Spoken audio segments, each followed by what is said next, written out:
What's up mga idol, Chris Ride Motovlog nga po pala. For today's nandito ngayon tayo sa Yamaha Tre Shop, Premium Corporation, General Santos City. Alamin natin yung updated price, installment at bigyan natin ng quick review itong pinakabago nilang Yamaha Aerox 155 SP.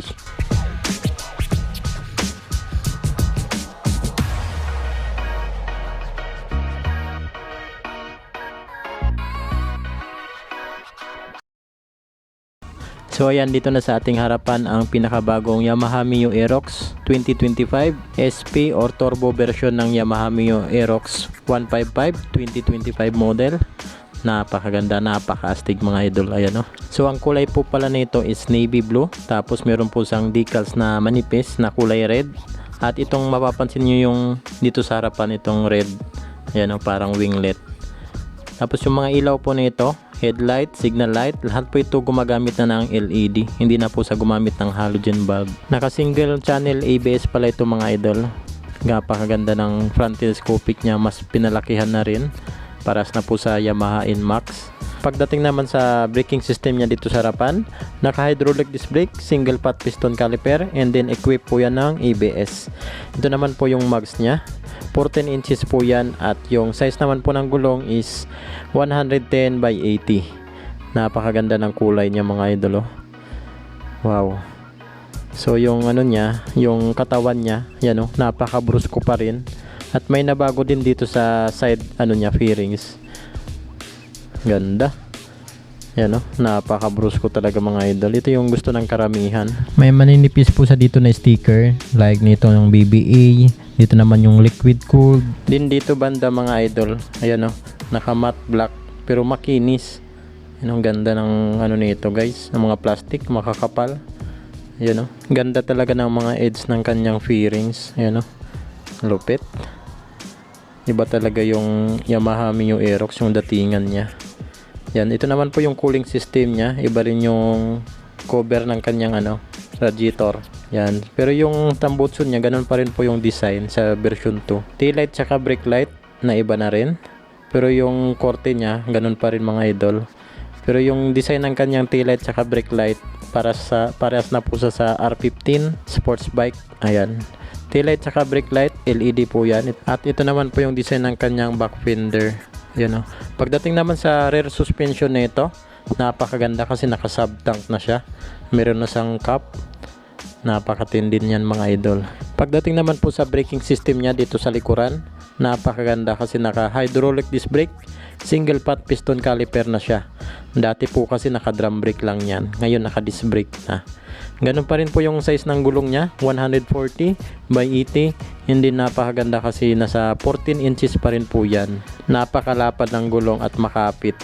Tamang tama talaga pang sports. So yan yung upuan niya, ang ganda rin ng design. Yan o, yung upuan niya mga idol. Yan, nakatuton po yan. Ito naman po yung kanyang ignition at yung mga instrument panel gauge. Yan o, nabago na rin. Mas maliit siya pero mas detalyado.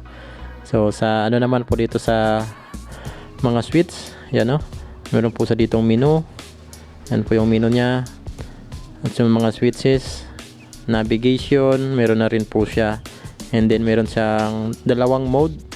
Meron po siyang touring tsaka sports mode. Then dito naman sa right side, meron po rin po siyang hazard. And then kill switch, napakaganda. Ignition naman, naka keyless na rin po ito. Napakaganda ng technology ni Yamaha Mio Aerox ngayon. Ibang iba sa dati talaga. Sa side pocket naman po nito, meron na po sa ditong USB type charging port. Yan o, ready to charge na yung cellphone natin dyan. At may magandang cover din po siya. Hindi napapasukan ng tubig kahit umulan. So marami talagang na-upgrade dito sa motor na to. Syempre hindi magpapahuli yung presyo niyan. Ma-upgrade din talaga. Yan, tingnan natin maya maya mga idol. Yan, napaka-astig talaga ng motor na to. Isa talaga to sa pinagpipilian ko. Pero yan o, ko-considered ko na lang yung sa presyo. Doon ako sa mas practical siguro. Standard or SP.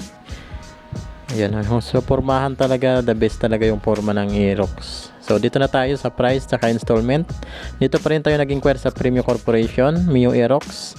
SP. SRP po nila dito ay 163,900 pesos. Syempre pag cash payment meron pa yan discount mga idol, so mga 161,000 plus na lang yan. So down payment 13,900, 12 months 15,600 pesos, 24 months 9,110, din sa 36 months 3 years ay 6,990.